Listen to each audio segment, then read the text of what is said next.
Happy birthday to me. Hi everyone.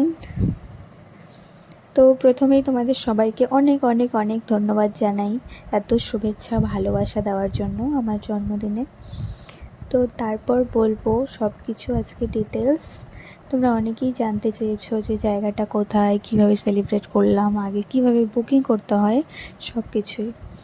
প্রথমেই বলি, এই জায়গাটা হচ্ছে আমাদের আলিপুরদুয়ারের জয়গাঁওয়ের একটা খুব খুব খুব সুন্দর জায়গা। সেটা হচ্ছে তোরসা রিভার সাইড ক্যাফে। মানে এটা হচ্ছে একদম তোরসা নদীর পাশে, পাহাড় রয়েছে এত সুন্দর, আর তার পাশেই এই ক্যাফেটা রয়েছে। তোমরা নিজেরাই দেখো এত সুন্দর।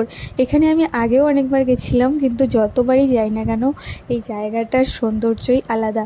আর এই দিনই প্রথম আমি একটু সন্ধ্যার দিকে ছিলাম, না হলে আগেই চলে আসি, যেহেতু একটু দূর আলিপুর থেকে, প্রায় 1.5 ঘন্টার রাস্তা, তাই জন্য একটু আগে আগেই চলে আসতে হয়। তো সেদিন যেহেতু স্পেশাল, তাই একটু বেশিক্ষণ ছিলাম। আর সন্ধেবেলার অপূর্ব সৌন্দর্য দেখে আমি তো অবাক। ওয়াও, কি দারুণ হাওয়া চলছিল আর এত সুন্দর, অসাধারণ। তো এখানে তোমরা যদি বার্থডে সেলিব্রেট করতে চাও তাহলে এমনিতেই এত সুন্দর, ঠিক আছে, অ্যাম্বিয়েন্স, প্লাস যদি ডেকোরেট করতে চাও যেহেতু স্পেশাল দিন, তো ওটা আগে থেকেই বুক করতে হয় ফোন করে। আমি ফোন নাম্বার দিয়ে দেবো, ফোন করে ওদেরকে বুক করতে হয় আগে থেকে। তারপর এরকম সুন্দর ডেকোরেশন বা আপনারা যেরকম চান সেরকমই করে দেবে। আর হচ্ছে আমার ড্রেসটার কথা অনেকেই জানতে চেয়েছিল। ড্রেসটা আমি নিয়েছিলাম নিউমি থেকে। তোমাদের যদি কারোর দরকার হয় তাহলে আমাকে বলো, আমি লিঙ্ক দিয়ে দেবো কমেন্টে, লিঙ্ক কমেন্ট করো।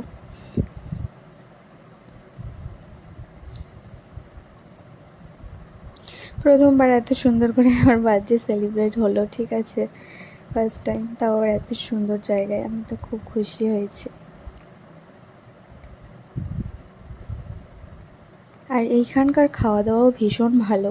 খাওয়ার ছবি আমি নিইনি, কিন্তু অসাধারণ খাওয়া দাওয়া, খুব টেস্টি। থ্যাংক ইউ ভিডিওটা দেখার জন্য। টাটা।